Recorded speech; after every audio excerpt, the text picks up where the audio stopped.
Now that we've seen how the other half lives, let's go over to Monogram Pictures and look at Poverty Row.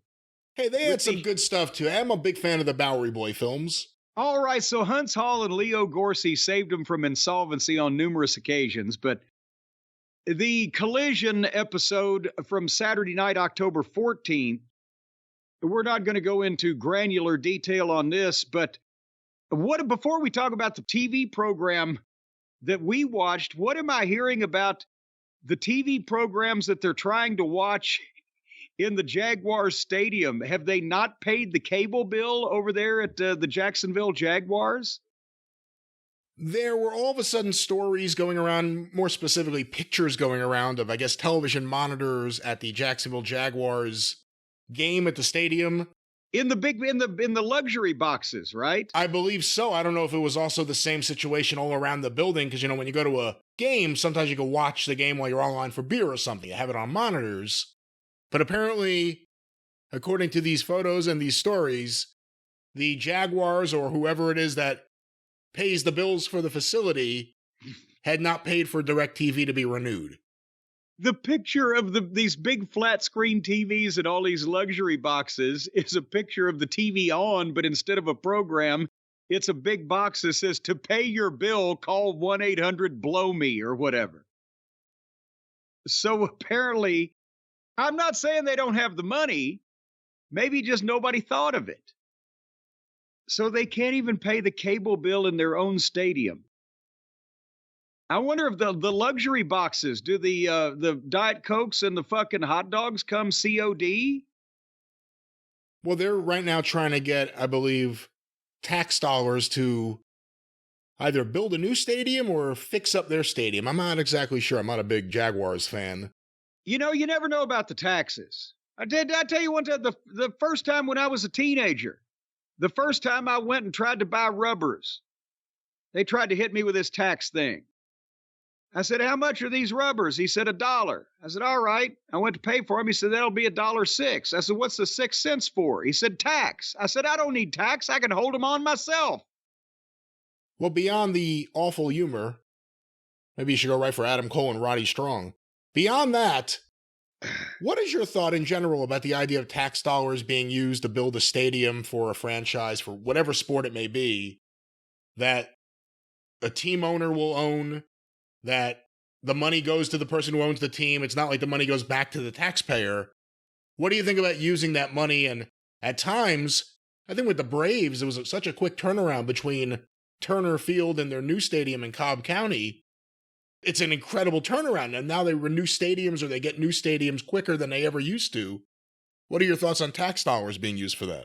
Well, I hate a lot of the old stadiums and arenas being torn down to build new ones. Like you said, that is a thing. Because the old buildings had more character. The new buildings just, like everything new. But I can understand the process.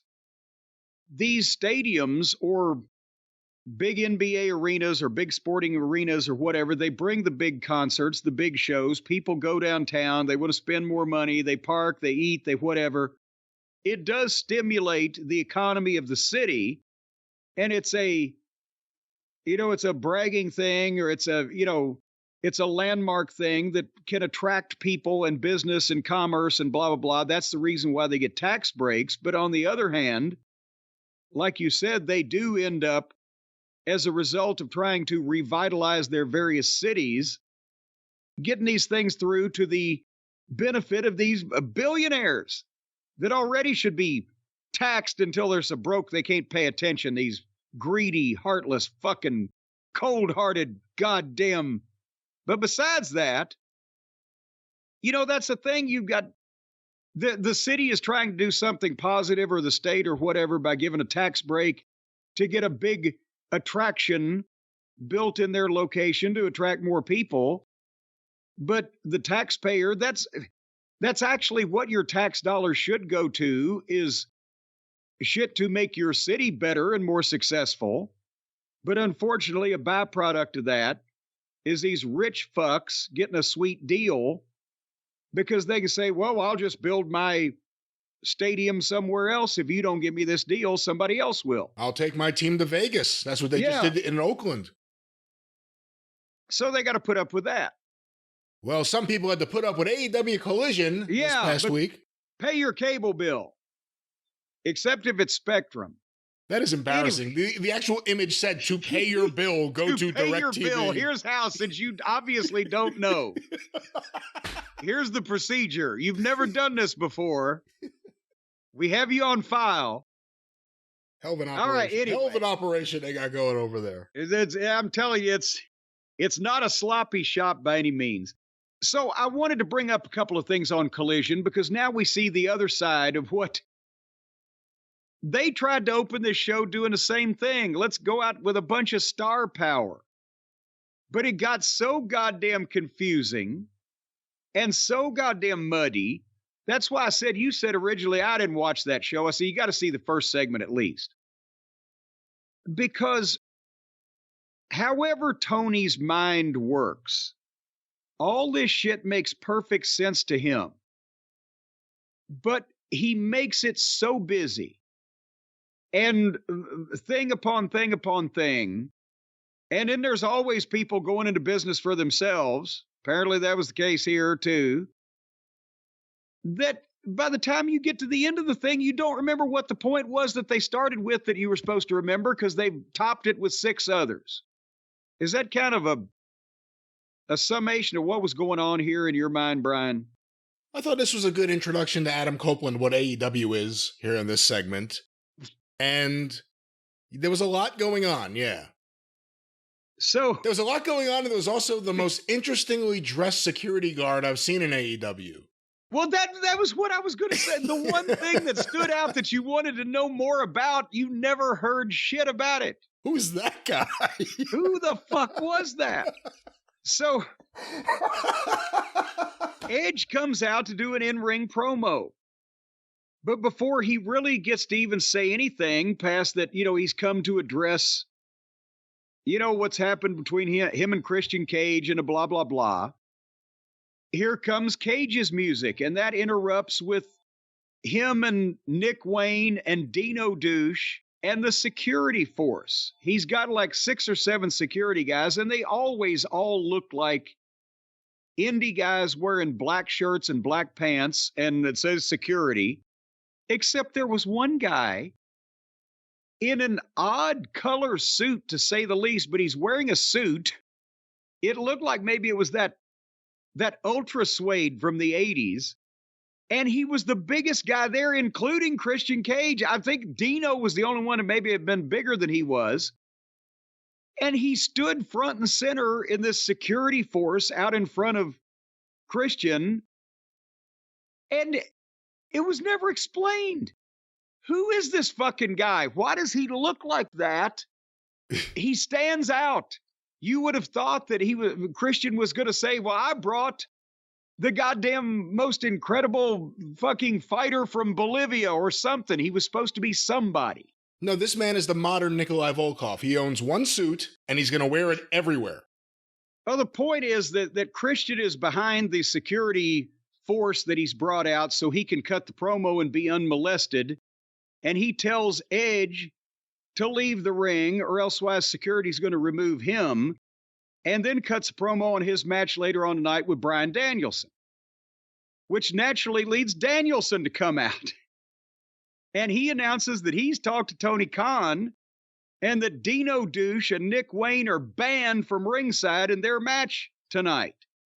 Which is a good thing, because the last thing I would want would be a member of the Blackpool Combat Club having unfair interference in one of their matches. That's right, because, and we'll talk about that in a minute, Danielson is the babyface in this equation, wrestling the biggest heel in the company right now, Christian Cage, but he's still a member of the top heel group that's only heels kind of, and not really for sure. So then, when Danielson announces that Dino and Nick Wayne are banned from ringside, naturally, that means Ricky Starks' music is going to play. And here comes Starks and Big Bill. And they came out because he's saying they're taking up his time. And at that point, I'm like, what is this pointing to? We're starting to lose a little focus here. And then whatever the fuck Starks did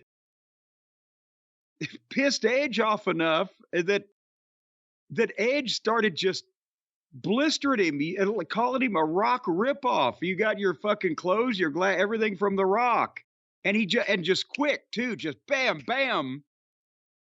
And you said you may have heard that Starks took a left turn on the material and pissed Edge off. What I have seen is rumors out there. I haven't talked to anyone about it. I haven't asked anyone. But apparently, there are people who believe that maybe Starks went, as they say, off script, or perhaps the comment about bug eyes or whatever it was. Something was said that maybe triggered Adam Copeland a little bit, which is why he completely defanged the heel right to his face.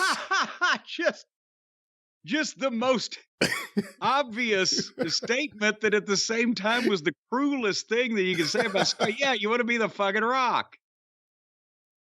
And as a matter of fact, I wrote Edge blister Starks with ad-libs about being a Rock ripoff, because you could tell that was not in any way prepared material, nor did anybody know it was coming. And it looked like Starks was rattled for a second or two, trying to figure out what to say.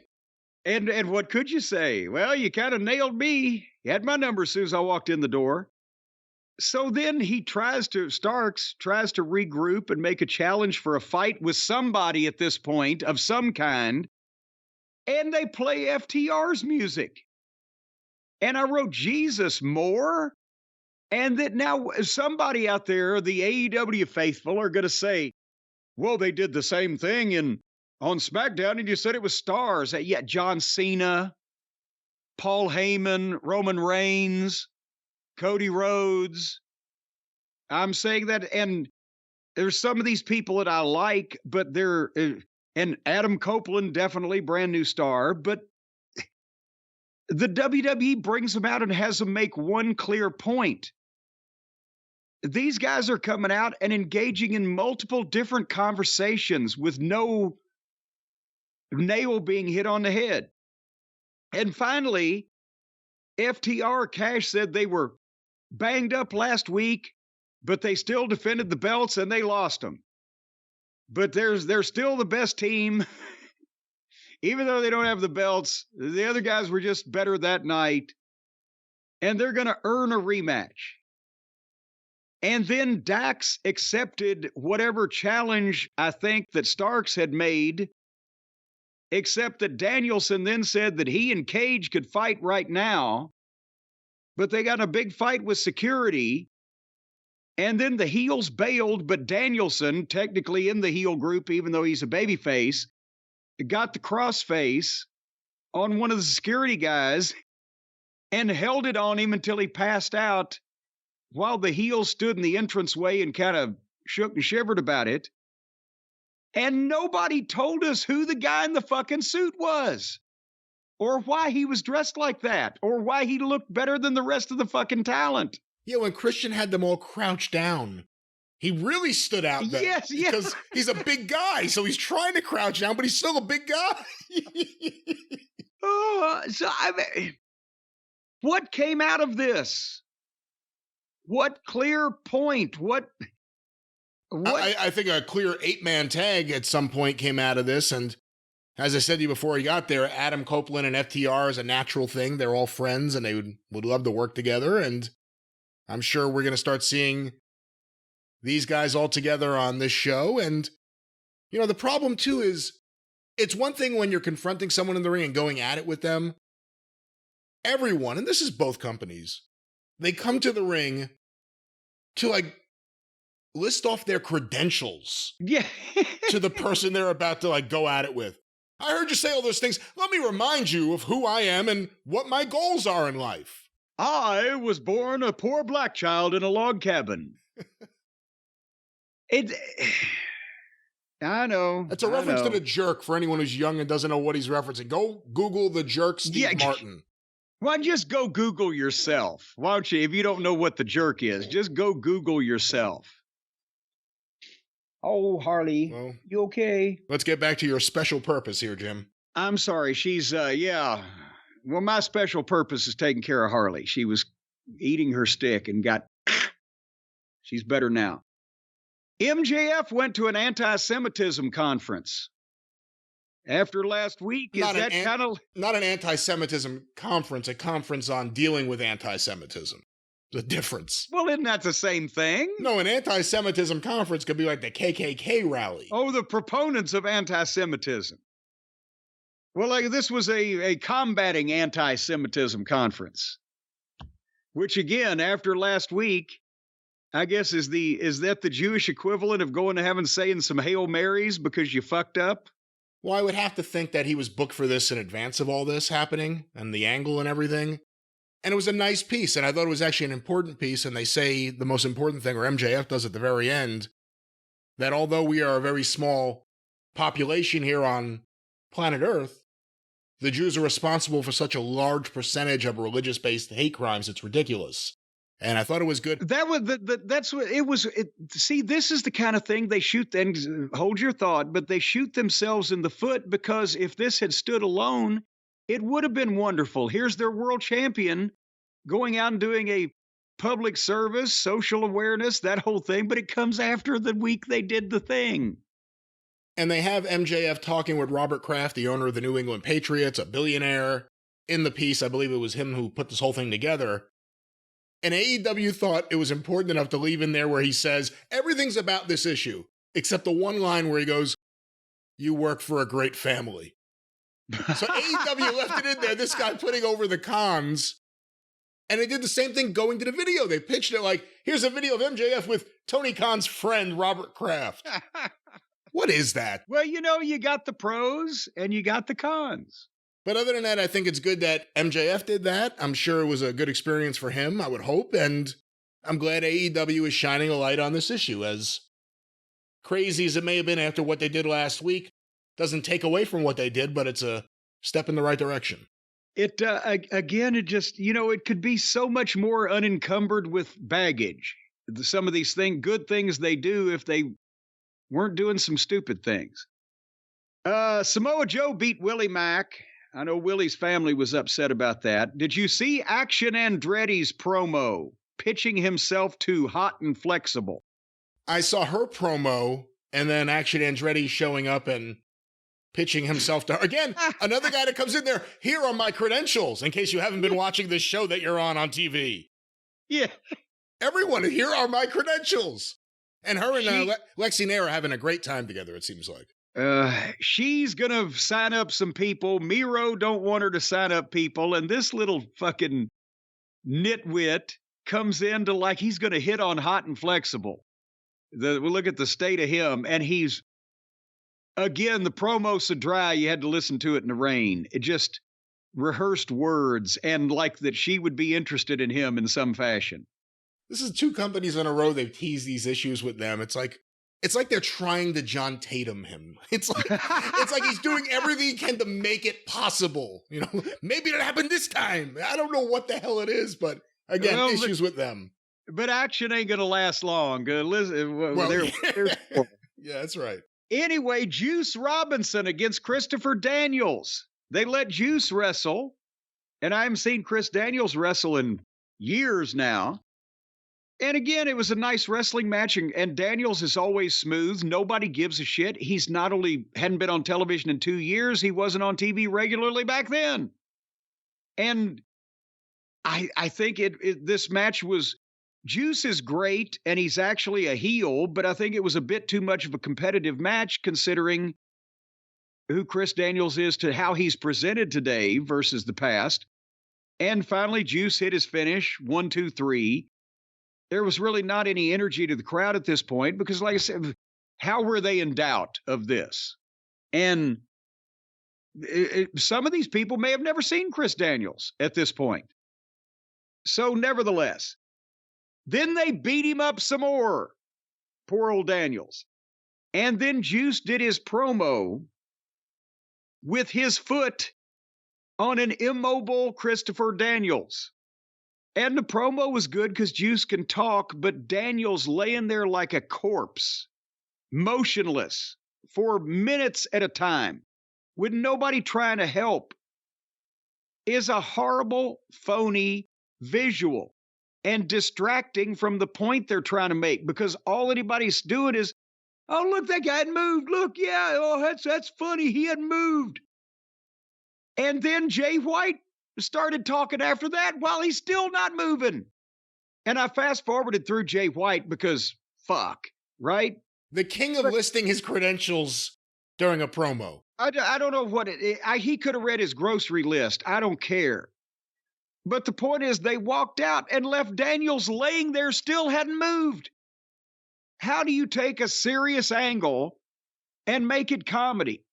How do you take a promo that might impart some points that people need to know and make them not listen to it? You put phony, silly, visual bullshit like that in, and I've seen other people do it on multiple shows. They will have somebody lay there for minutes at a time while they talk. If this was the UFC, the NBA, the NFL, the Major League Baseball, the goddamn Tiddlywinks Association, and somebody had been hurt, much less attacked, hurt by accident, and there's shit going on, aren't there going to be people trying to go in there and help the fucking guy? Not if it's the person doing talent relations, no. Oh, God damn it. So anyway, that was the segment, and the takeaway was Chris Daniels was killed and left to rot and decompose in the middle of the ring. You don't have to do that. It's not going to draw any money. It's going to detract from what you're doing, talent. It's not a cool visual. It's stupid. But at least Chris got a good night's sleep, Brian. How do you know that? I know that for a fact because he never got up.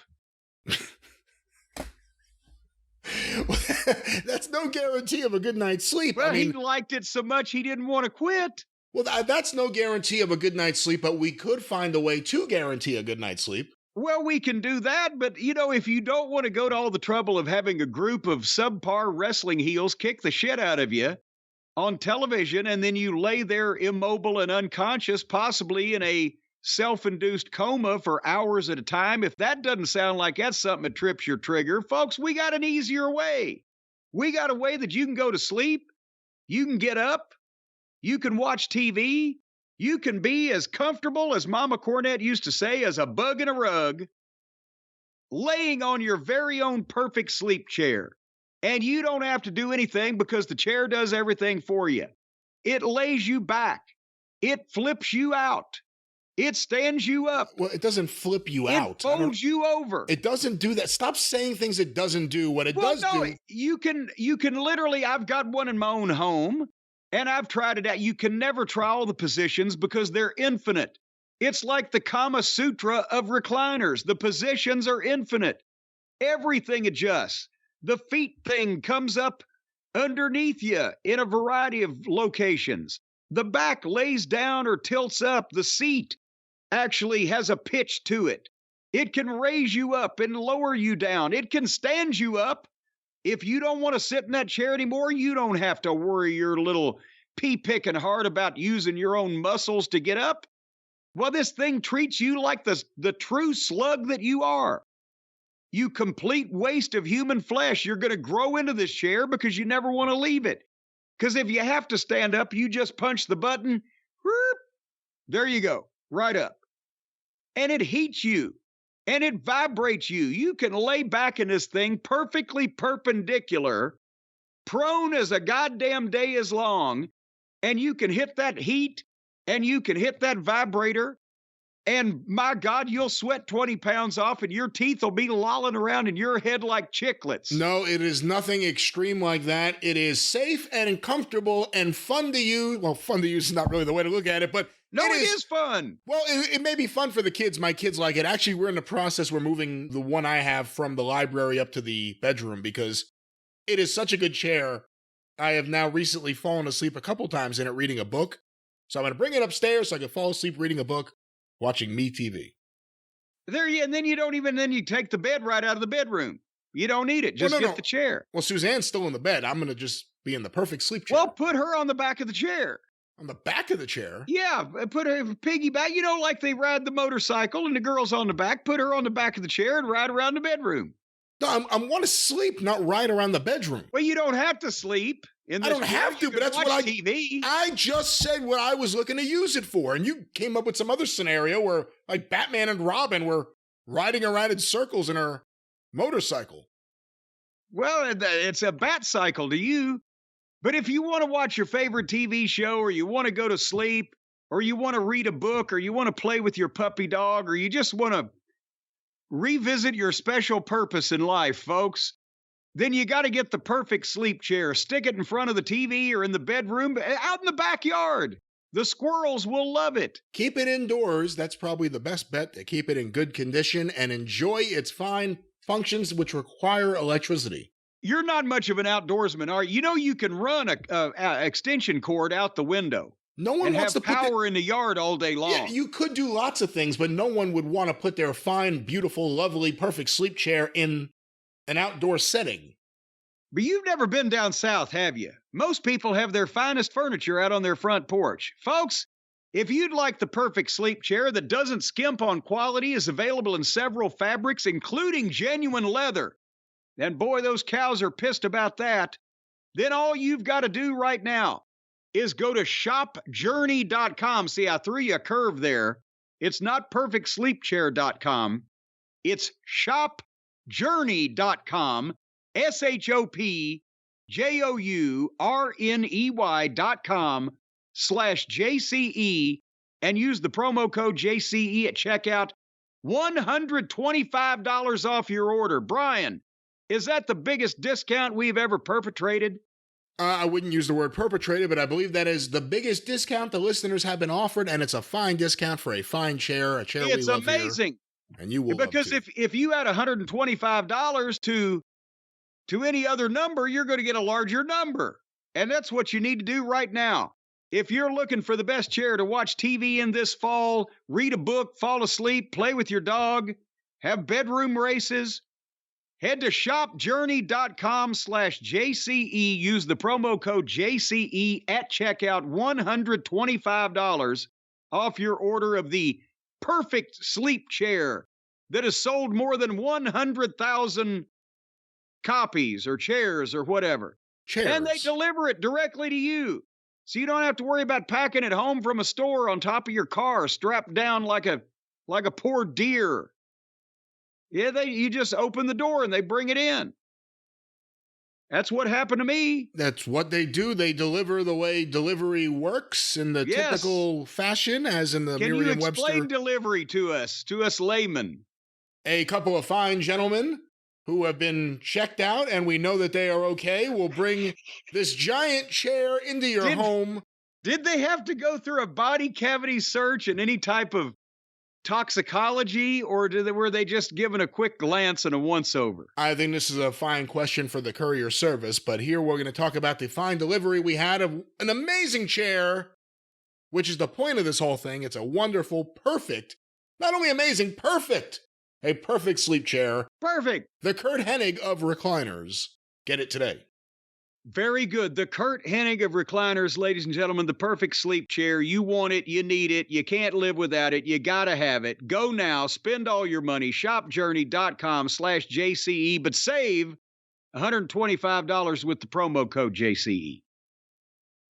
That's what I'd do if I were you. All right. Did you know they're plugging a sit-down interview for AEW Dynamite this week with Nick Wayne and his mother? I saw a graphic with Jim Ross, by the way. With Jim Ross. Talk about... Well, he's looking to meet someone. It could be good. Oh, come on now. Wouldn't that be a swerve? Wouldn't that be a swerve in the angle? Nick Wayne's mom starts dating Jim Ross. And Jim Ross adopts him and becomes his stepfather and takes him out to the woodshed. Now, I would watch that on television. He may be a little too old to go to the woodshed with Jim Ross. Well, he'll go to the woodshed or he'll shed something. All right, I'll tell you that. Here you said it was a good introduction to Adam Copeland to what AEW is. Poor JR. Now he's doing sit-down interviews with teenagers and their mothers. And I'm wondering, is Nick Wayne's mom and Trent's mom going to have a fucking chicken fight in their minivans before this thing's over with? We should probably at some point draw up a list of how many family members of wrestlers we've met on AEW TV. I'm not even joking. There's other ones.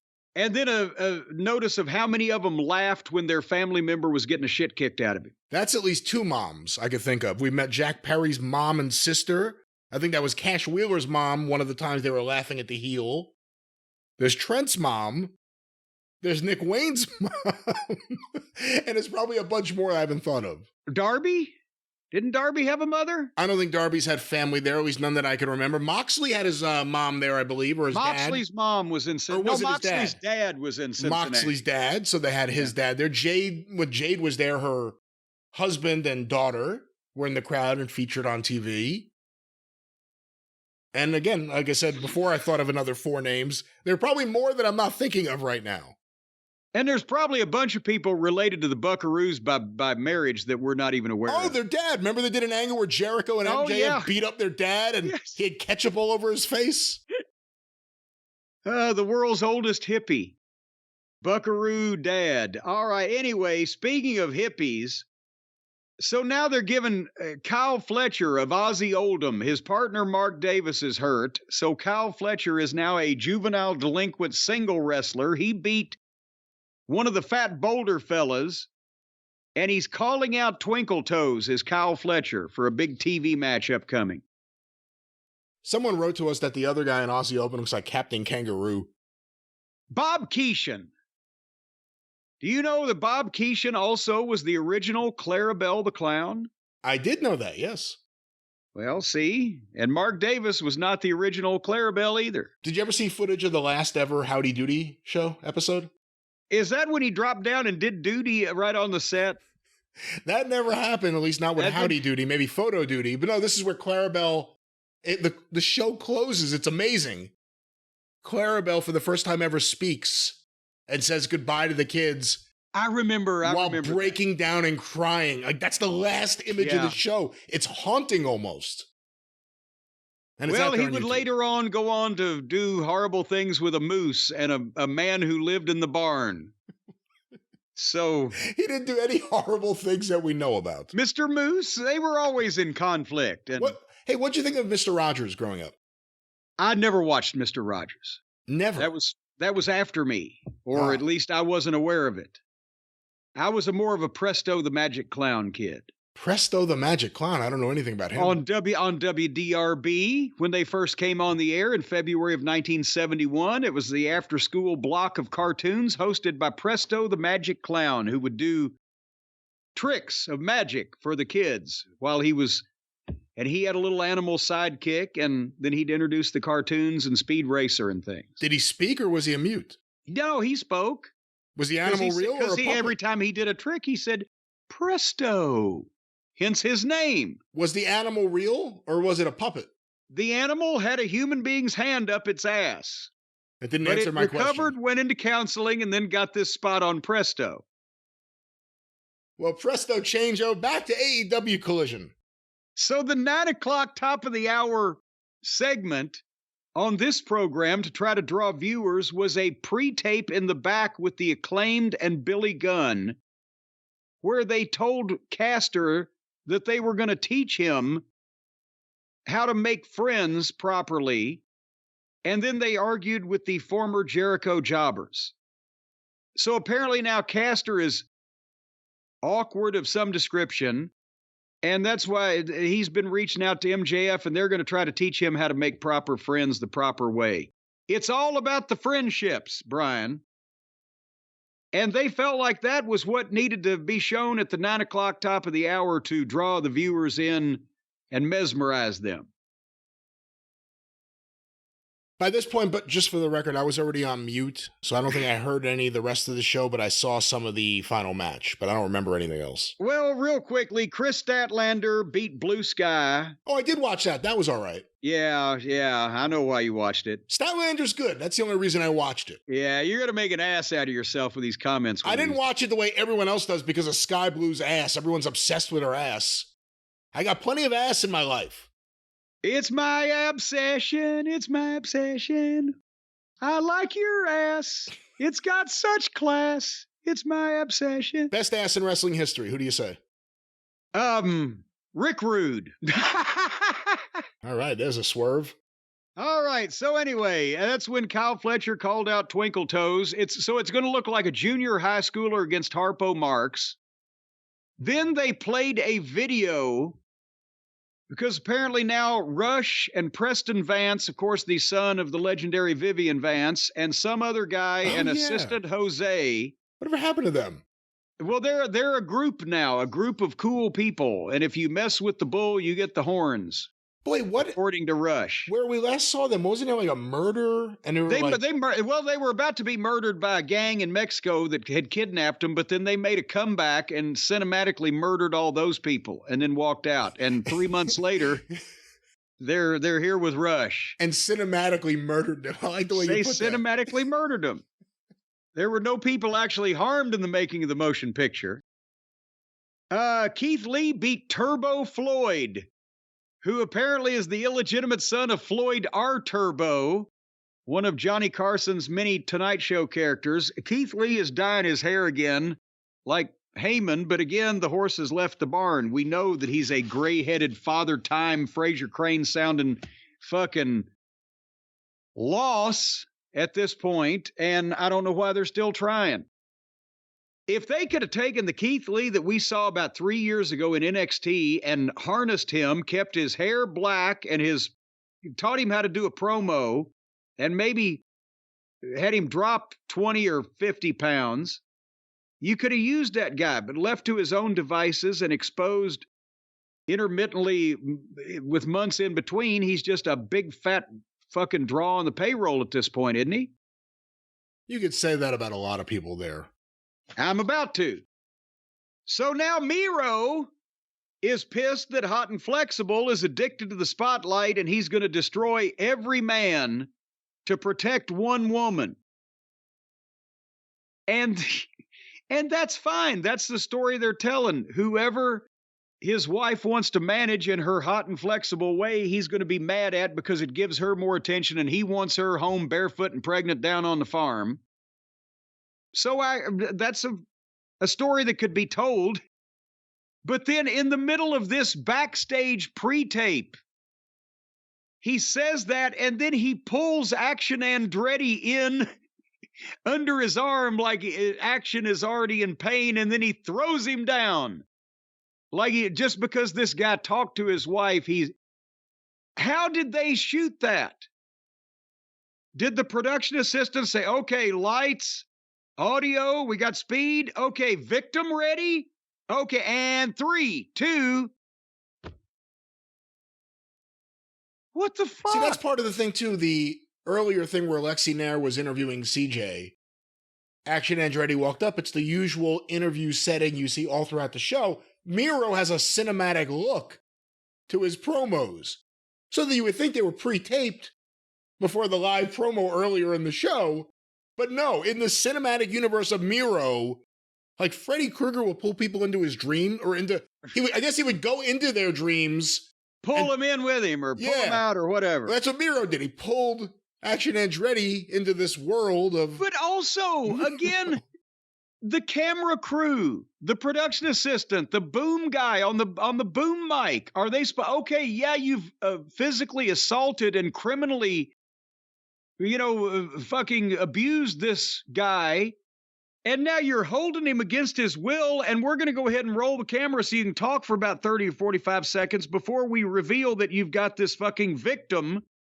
And now you can actually, since you're holding him in a place against his will, we can add kidnapping to the charges, but we'll shoot it. We're not union. What the So anyway, then we went to the main event, which was the only match that really I thought might be interesting, Bryan Danielson against Christian Cage. And it was an actual wrestling match with two professionals. And the level of the basics and the professionalism and the logic and the psychology on this show, at least, went through the roof when they got in the ring with each other. And there was a clear baby face and a clear heel, even though the baby face is part of the heel group, as we mentioned, blah, blah, blah. and that makes no sense. But again, the best match on the show and two of the most talented guys at what they do, Bryan Danielson in the ring, and he's a good promo. Christian Cage's promos have never been better, and he's the Bond villain. And correct me if I'm wrong, Brian, but when they started this thing, it was supposed to be bringing a fresh look to wrestling, a revolutionary new product with young guys that we've never seen before. And 4 years later, the best match on the program between two of the top guys in the current AEW promotion, both spent at least their most successful years in the WWE, and both of them are in their mid-40s or older, and they outperform everybody else on the fucking roster, and they're put in the main event spot. Where did we just go around our elbow to get to our wrist? It became a second promotion, not an alternative to WWE. And, remember it, it was going to be a whole different feel. It doesn't have a different feel anymore. It feels like, unfortunately, a lot of the cast-offs of WWE are here. And unfortunately, and not even unfortunately, but a lot of them are talented in the ring and good workers. Well, yeah, and that's the problem is that the guys that are either too old for or are not in the favor of the WWE, that they don't want to use them, they come over to the other company and are immediately head and shoulders above everybody else on the fucking card. That doesn't look good. What do you do about it? I don't know. But goddamn, the match with the combined age of 90-something was the longest match, the best match, the most professional match, and it involves two of the top guys in the company that are being featured as such because they know how to do this shit. Not because they were friends with somebody on the indies. So, finally, the fans were with it, lots of big false finishes. Christian misses the spear, Danielson hits a knee and gets a 2 count. Danielson rolls into the label lock, but he can't get it with his bad arm. And you'll never guess what happened, Brian. What happened, Brian? My DVR froze because it was 10 o'clock. And they couldn't get the finish in on this show either. I see all the finishes on WWE. I don't see any of the finishes on these programs. No, SmackDown ends early every week. Yes, it ends 2 minutes. That's a Fox requirement because they're going into local news. Yeah. They got to get their last commercial break in and switch to local. Well, but nevertheless, so I assume Christian won because it was for the title, but I don't know how. I believe that is correct, and me too. Well, there you go. What in a wide, wide world of sports is going on over at the Arcadian Vanguard Network and the wrestling news arm of your massive media empire, oh Rupert Last? Oh, well, please don't call me that, but another fine week of programming on the Arcadian Vanguard Podcast Network. Get information about all the shows on Twitter at Superpodcast or on Facebook at facebook.com/Arcadian Vanguard. Of course, the wrestling news each and every day. Get your free wrestling daily newscast every morning from the Wrestling News, directly from thewrestlingnews.com, or look for the Wrestling News wherever you find your favorite podcasts, including YouTube, The Wrestling News. Also want to make mention this week's episode of Stick to Wrestling with John McAdam, a look at WWF, TV, and everything happening in the fall of 1983. The calm before the storm. Jimmy Snuka has already killed his girlfriend, but Vince McMahon has yet to kill the territories. A very interesting time in wrestling history. Hear it today at McAdamPod.com, or look for Stick to Wrestling with John McAdam wherever you find your favorite podcasts. And of course, the 605 Super Podcast, The Mothership! Go through the archive today at 605pod.com or available wherever you find your favorite podcast. A new episode one of these days soon, I promise. The 605 Super Podcast, The Mothership. Oop. Oh, my sound machine is flummoxing. That's the second time, right? That's the second different button that's short-circuited on you. I wonder, does this thing take it takes a battery. an LR44 AG13, DC 1.5V43. All right, if someone hearing this can get on that, please. Thank you. Yes, can somebody? It sounded like I was giving out coded fucking army secrets in World War II.